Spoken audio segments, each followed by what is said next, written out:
ಅಂತಾರಾಷ್ಟ್ರೀಯ ಕರಾವಳಿ ತೀರ ಶುಚೀಕರಣದ ದಿನದ ಅಂಗವಾಗಿ ಇಂದು ಮಂಗಳೂರಿನ ಪಣಂಬೂರು ಬೀಚ್ನಲ್ಲಿ ಎನ್ಸಿಸಿ ಕೆಡೆಟ್ಗಳಿಂದ ಕ್ಲೀನಿಂಗ್ ನಡೆಯಿತು. ಪ್ಲೇಯಿಂಗ್ ಆಫೀಸರ್ ಪರ್ವೇಶ್ ಶರೀಫ್ ಅವರ ನೇತೃತ್ವದಲ್ಲಿ ಸುಮಾರು 100ಕ್ಕೂ ಅಧಿಕ ಆಳ್ವಾಸ್ ಕಾಲೇಜಿನ ಎನ್ಸಿಸಿ ಏರ್ವಿಂಗ್ನ ಕೆಡೆಟ್ಗಳಿಂದ ಸ್ವಚ್ಛತಾ ಕಾರ್ಯಕ್ರಮ ನಡೆಯಿತು. ಬೆಳಗಿನಿಂದ ಸಮವಸ್ತ್ರ ಧರಿಸಿ ಬೀಚ್ಗೆ ಆಗಮಿಸಿದ ವಿದ್ಯಾರ್ಥಿಗಳು ಕಡಲ ತೀರದಲ್ಲಿ ರಾಶಿ ಬಿದ್ದಿದ್ದ ಪ್ಲಾಸ್ಟಿಕ್ ಸಹಿತ ಮತ್ತಿತರ ಕಸದ ರಾಶಿಗಳನ್ನು ಹೆಕ್ಕಿ ಶುಚಿಗೊಳಿಸಿದರು.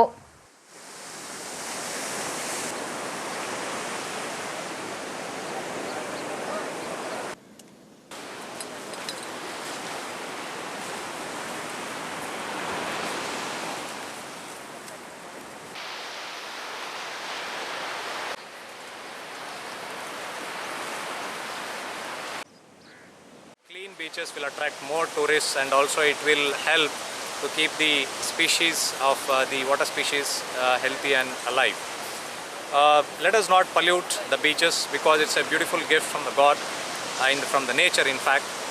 And this program today we are doing in collaboration with the Tourism Department, Mangalore.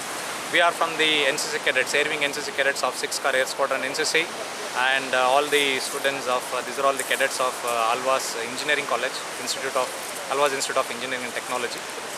So today we have come to a Panambur beach, cleaning this beach here, and also we are asking the local people also to join with us.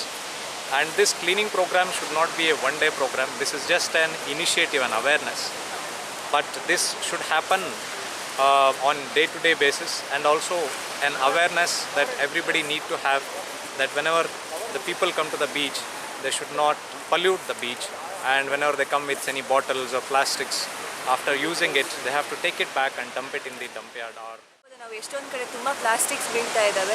Plastic ಬಳಕೆಯಿಂದ ಎಷ್ಟು ಹಾನಿಕಾರಕ ಅಂತಲೂ ನಮಗೆ ಗೊತ್ತು. ಆದರೂ ನಾವೆಲ್ಲ ಬರ್ತೀವಿ, ಇಲ್ಲಿ ಯಾರ್ಯಾರು ವಿಸಿಟರ್ಸ್ ಬರ್ತಾ ಇದ್ದೀವೋ ಬರೀ ಪ್ಲಾಸ್ಟಿಕ್ನ ಎಸಿತಾ ಇದ್ದೀವಿ. ಹಾಗೆ ಮಾಡೋದ್ರಿಂದ ಅದು ನಮಗೆ ತುಂಬ ಹಾನಿಕಾರಕ ಅಂತ ನಾವು ಫಸ್ಟ್ ತಿಳಿಬೇಕು. ಮತ್ತು ಇಲ್ಲಿ ಯಾರ್ಯಾರು ಬರ್ತಿರೋ ಬರೀ ಆಗಮಿಸಿದಾಗ ಬೀಚಲ್ಲಿ ಆಡೋ ಬದಲು ಸ್ವಲ್ಪ ಪ್ಲಾಸ್ಟಿಕ್ಗಳನ್ನ ಎತ್ತಿದ್ರೆ ಇಲ್ಲಿ ಸುತ್ತಮುತ್ತ ಏನಿದೆಯೋ ಆ ಏರಿಯಾ ಕೂಡ ತುಂಬ ಚೆನ್ನಾಗಿ ತುಂಬ ಕ್ಲೀನಾಗಿ ಸ್ವಚ್ಛತೆಯಿಂದ ಇರುತ್ತೆ.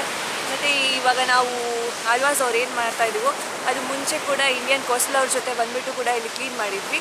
ಈ ಸಲ ನಾವು ಟೂರಿಸಮ್ ಕಡೆಯಿಂದ ಬಂದು ಕರ್ಕೊಬಂದಿದ್ದಾರೆ ನಮ್ಮ ಇಲ್ಲಿ ಬಂದು ನಾವು ಇಲ್ಲಿ ಸ್ವಚ್ಛತೆ ಕಾರ್ಯಕ್ರಮ ಏರ್ಪಡಿಸಿ ಕ್ಲೀನ್ ಮಾಡ್ತಾ ಇದ್ದೀವಿ. ಒಂದು ಒಳ್ಳೆ ಎಕ್ಸ್ಪೀರಿಯನ್ಸ್ ಆಗ್ತಾ ಇದೆ.